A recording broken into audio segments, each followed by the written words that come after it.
You're listening to the AfterBuzz TV network, now the largest new media platform on the web, and your number one source for after-show entertainment.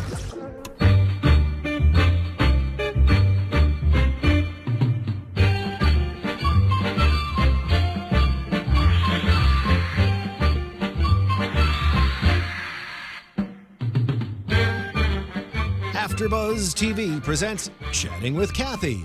Sit-down interviews with Hollywood's leading actors, artists, and entrepreneurs. And now, your host of Chatting with Cathy, Cathy Kelly. Hello, everyone, and welcome to Chatting with Cathy. I'm your host, Cathy Kelly, and today's guest is the epitome of both beauty and brains. From being a Baywatch babe and former Playmate of the Year to competing on Celebrity Apprentice to writing a book, she has done it all. Brande Roderick, thank you so much for being here today. Thanks for having me. Yeah. What nice things you said. I appreciate that. And my mind is blown of how many things you have accomplished so far. Like, you've created multiple companies, you wrote your own book. Where do you have the time to do it all? You have 2 kids too. Yeah, I know. It's crazy. I guess I just don't sleep. I'm lucky that my husband actually takes on a lot of the brunt of everything at home, so he actually will watch the boys a lot. But I just work a lot, and because I enjoy it. If I wasn't working a lot or taking care of my family, I would go crazy. I love being active and busy. Yeah, and we are going to talk about everything today, from your book to your new partnership with Alkaline water. Mm-hmm. And let's start off first with, you started your career acting. What originally drew you to it? It's just something I enjoyed from when I was a very young kid. My brother and I used to put on little acting shows for our neighbors and all the neighbors' kids, and we would sell tickets and they'd come, and it was just something that I loved doing. My brother was really creative as well, but my mom's a creative person, so I think it stems from her. But it's just always been in me. I just always enjoy it. Yeah, and you had several guest roles on 90210, Two Guys, a Girl, and a Pizza Place. Yeah. And then finally your breakout role was in Baywatch alongside David Hasselhoff and, the entire Baywatch crew. That was an iconic show. Yeah. So what was that like when you found out you were cast in that role? Oh my gosh. Well, for me, that was like a time in my life where I needed kind of a change, and I was like ready for that next moment. And when I got the call, I was actually at the Beverly Center in the parking lot, and I just remember getting the phone call and actually dropping to my knees because I wanted it so bad, and I prepared for it, and I envisioned it, and I did all my affirmations and everything for it to finally come true. I was kind of in shock, and it was just the best thing that ever happened to me at that time. Yeah, and you guys filmed in Hawaii for parts of that. Like, how was that experience being on, a gorgeous island and then getting paid to do it? It was the best job ever, like the best job. To this date, I would say that's still the best job. Just being on a beach every day in Hawaii, swimming in the ocean, being on boats, hanging out with gorgeous guys.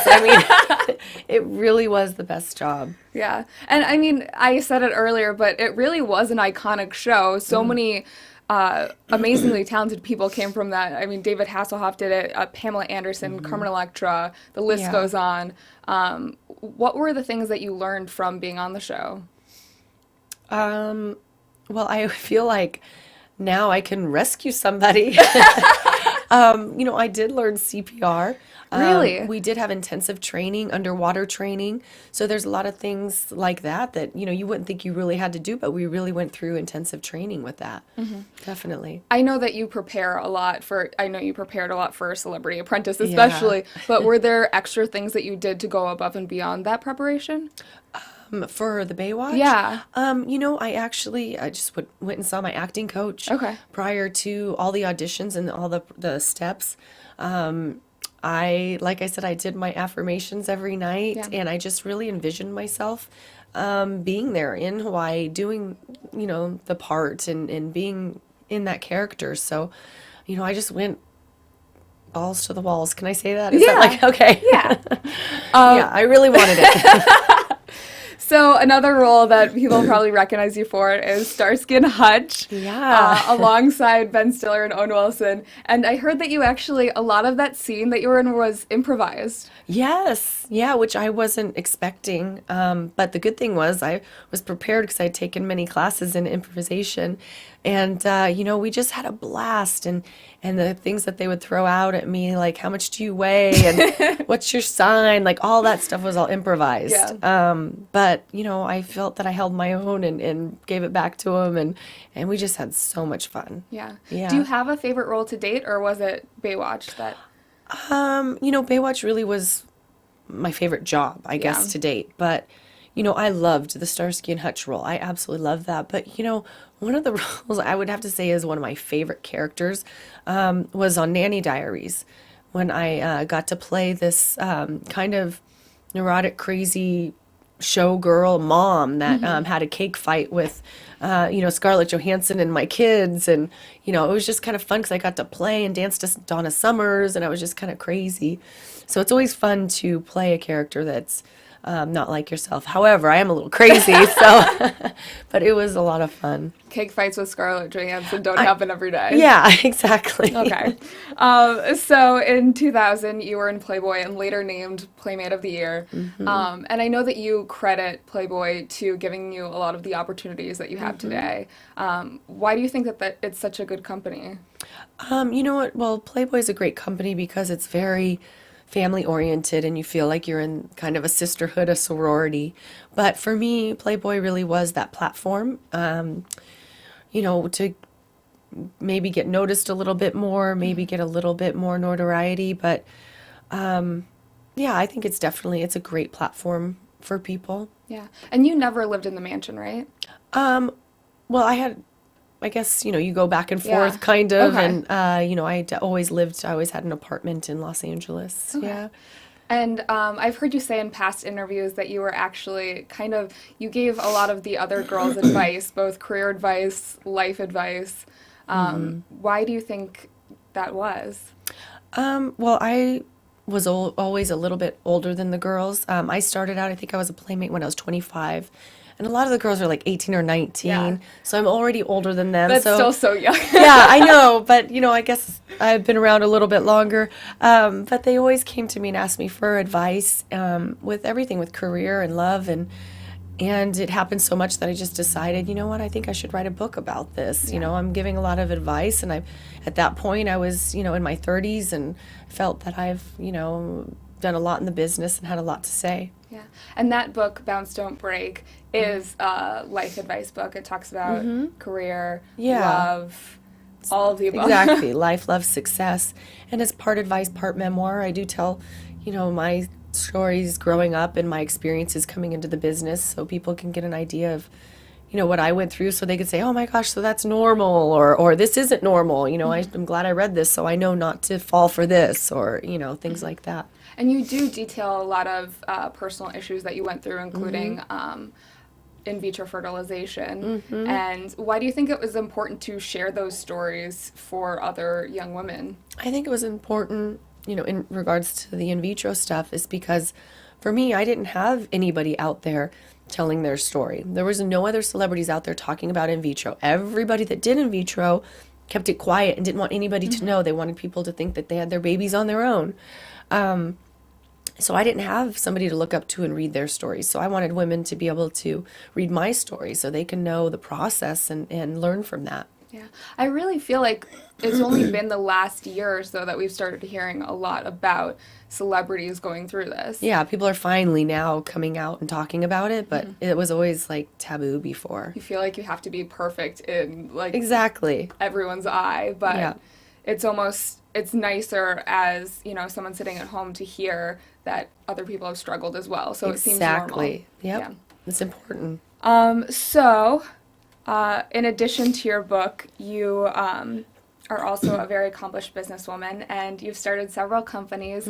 Fantasy, which is an online for sports, right? Yeah. Okay. So guys can go on and play fantasy sports, like your fantasy football, baseball, those sorts of things. But we also have skill-based games like Sudoku and pool and checkers, all that kind of stuff. So And how did that company start up? I guess? My husband and his business partner came about and thought about this company, and I just got involved with it. And it's a lot of fun. It's a lot of fun. It's where someone can go and play with another celebrity or another athlete, or with their friends and family.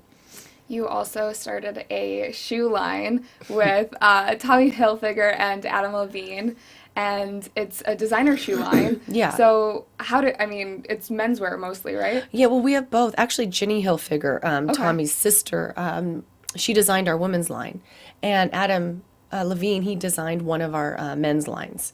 So I feel like we've got a couple great people, putting their eye on fashion onto it, Yeah. and they're great shoes. We actually even have like ballet slippers for girls, and some really cute stuff. And switching gears a little bit, just because you are a female in the business world, have you ever faced adversity in that regard? Like, you felt like you had to prove yourself that much more because you are so pretty, and people might think that you don't have the smarts to back it up? I think that all my life I've been facing that, because I've been working since I was 14. On my 14th actually birthday is when I started working. So I've been facing that my whole life, and even like going into The Apprentice, for instance, people probably didn't expect that I'd be doing well, so I had to prove myself even more, and then ended up making it to the final four. So I definitely have been dealing with that my whole life, which is, I'm thankful for it. I'm glad for it, because it made me the person I am today, and I've always had to persevere and work harder, and it's what got me, to the place I am today. Yeah. How were you originally approached for the Celebrity Apprentice, the original season? You were on season 2. Yes, right? season 2. Yeah. And Donald Trump apparently was kind of a fan of mine, so I heard he hit on you. well, he told the world that, so I guess I could talk about it since he said it on the show. But he asked the producers to interview me to see if I would be right for it, and I went and met with the producers, and they ask what my business acumen is, and if I have the celebrities in my back pocket to back it up, and the money and all that. And actually, we were at the Polo Lounge in the Beverly Hills Hotel having our meeting, and right after they asked me, well, what is your celebrity Rolodex? And I said, yeah, I know lots of celebrities. And right after that, in walks Russell Simmons and Brett Ratner, and coming up, hey, Brande. I was like, hey, giving him a hug. How you doing? Blah, blah, blah. I introduce them to the table. They walk away and they go, yep, well, you're hired. I was like, perfect timing. I couldn't have planned it any better. And you were a powerhouse on that season. Yeah. I mean, by the end of it, you were favored to win. And then you were asked back for Celebrity All-Stars. I heard that you did so much research and preparation for that. You sat and watched like 70 hours of past seasons to prepare. Absolutely. Why? I mean, what made you so motivated to do it? Well, I really wanted to win. I'm very competitive. And I really wanted to raise that money for my charity. It's all three of those things. I really just wanted to go in there and win. I just wanted to be fully prepared so that I knew I was doing the best possible job that I could do. And didn't you prepared by learning MacBooks too? Yeah, because on my season, with Joan Rivers and that whole season, the first season, we used Macs. And at that point, I was a PC person. I never used Macs. So I was, a little slow at all of that. So I knew going into it, I'm like, oh, I'm going to go in, I'm going to buy a Mac, I'm taking all the classes. So I went in and I took all the classes for everything that they have, keynotes, everything, even iMovie. I learned it all in case I needed to cut a movie because you never know what you're going to have to do. And we got there and, oh yeah, we're not using Macs this year. Like, What? You know how many hours I spent, learning these tools. Yeah. But it's fine because now I use a Mac. But it was all fine. It was good. But I still at least prepared because I knew that we had used them in the past. You can never be too prepared. Exactly. That's how I feel. So after you had competed on both seasons, were you upset at all that you didn't go further? I know in All-Stars especially, you were favored to win, actually. Right. That was really hard because I really wanted to go further on the All-Star season, absolutely. But, yes, the competition was stiffer because everybody that was there already knew what to expect and they were in it to win it.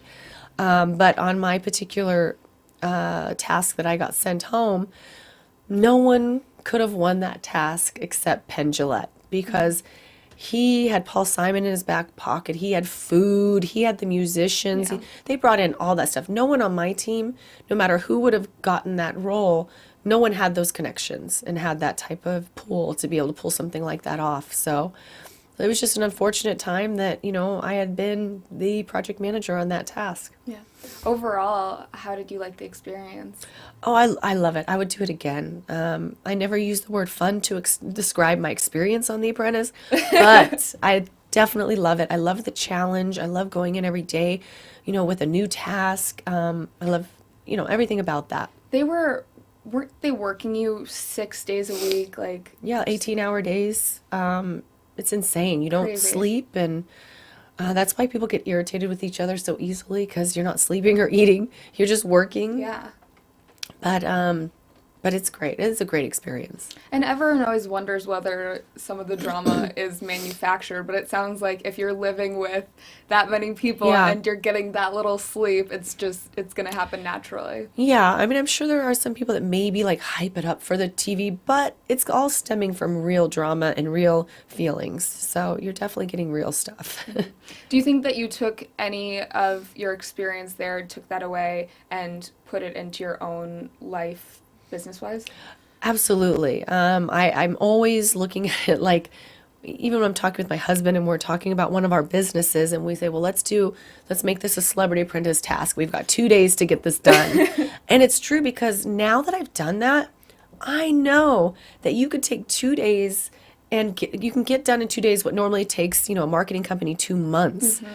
So, I mean, yeah, if you just really put in all the hours like you're supposed to and make the phone calls and get the connections, you really can do a lot in 2 days. If you're motivated and you put your mind to Exactly. it. So now that I know that it's there, that I can do that, then I bring it into my, my everyday business and I get a lot more done.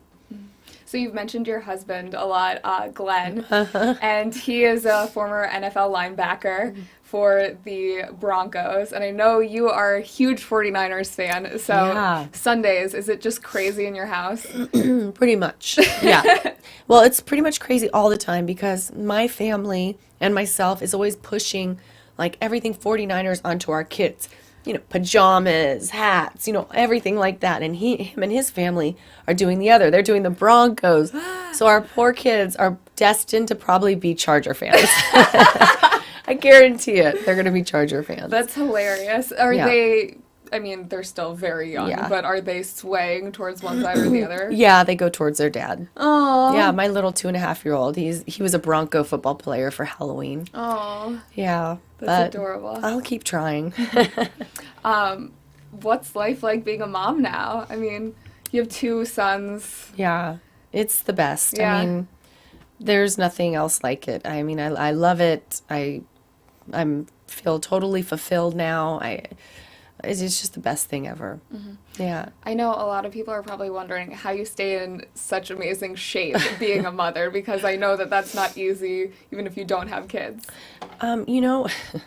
When you have 2 toddlers, they're only a year apart, so they're like Irish twins. You are constantly running, Mm-hmm. and when you're not running with work and running with the kids, I mean, it keeps you active. I think it's just the metabolism thing and constantly moving, and I'll tell you, my kids, even though they're 2.5 and 3.5, anytime I try to sit down and eat, what do you got, Mom? And they take everything off my plate, and I'll be like, okay, I guess I'm not going to be eating that now. Oh, that sounds like a good diet. Yeah.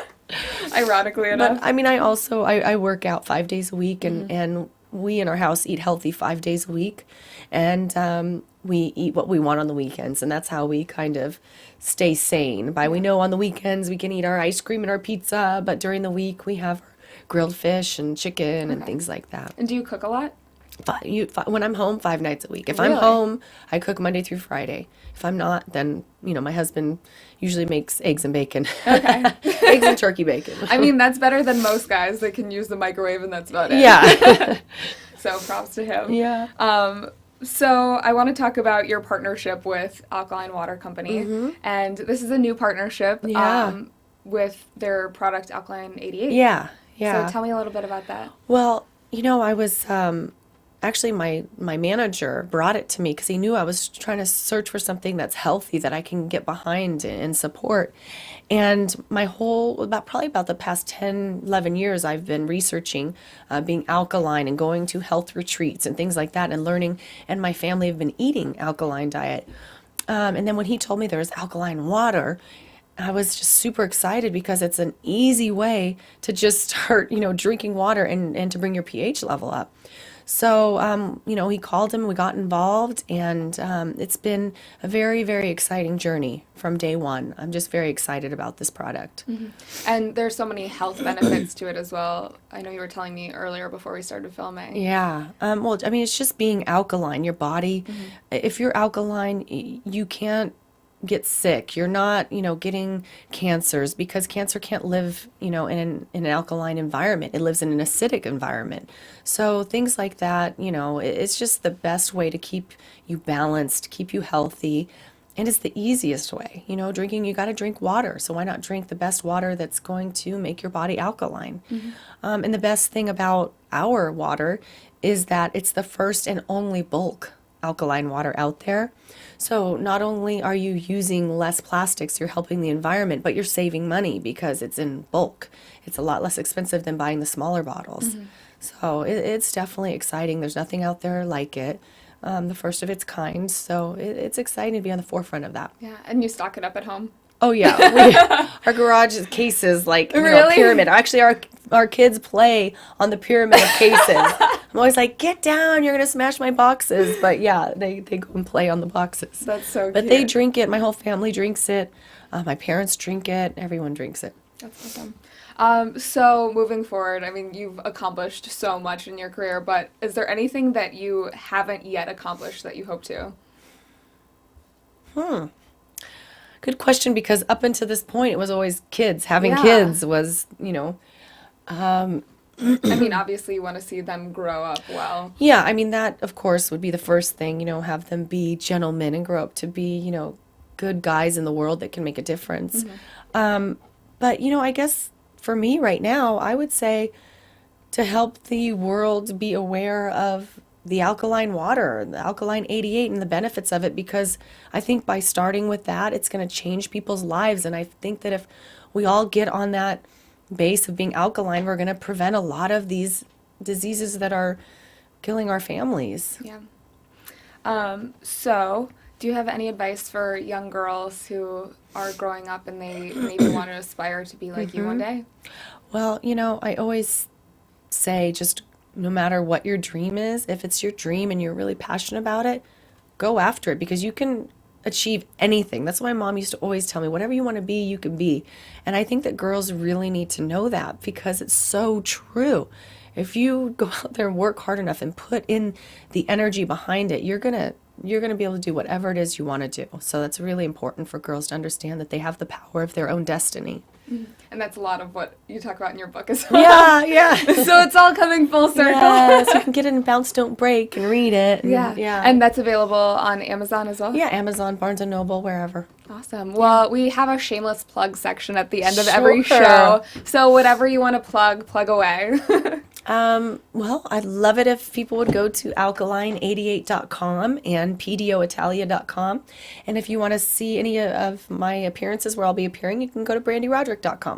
Awesome. Well, Brande, thank you so much for coming in today. It was such a pleasure having you on. Thank you. I appreciate it. Yeah. And you can find us at AfterBuzz TV on Twitter. You can find me at Catherine Kelly on Twitter. And you can find all of our Chatting with Cathy shows, as well as all of the after shows that AfterBuzz produces, on iTunes as well as on YouTube. So check them out, and thanks for coming in, Brande. Thank you. I appreciate it. Thanks for having me. From executive producers Maria Menounos, Kevin Undergaro, Phil Svitek, and the entire AfterBuzz TV staff, we would like to thank you for listening to the AfterBuzz TV network. To watch or listen to other after shows and post comments or questions, be sure to visit AfterBuzzTV.com. I'm Sir Richard Wentworth, and this has been a presentation of AfterBuzz TV. Buzz you later. The views expressed herein are those of the hosts only and do not necessarily reflect the views of AfterBuzz TV or its owners or principals.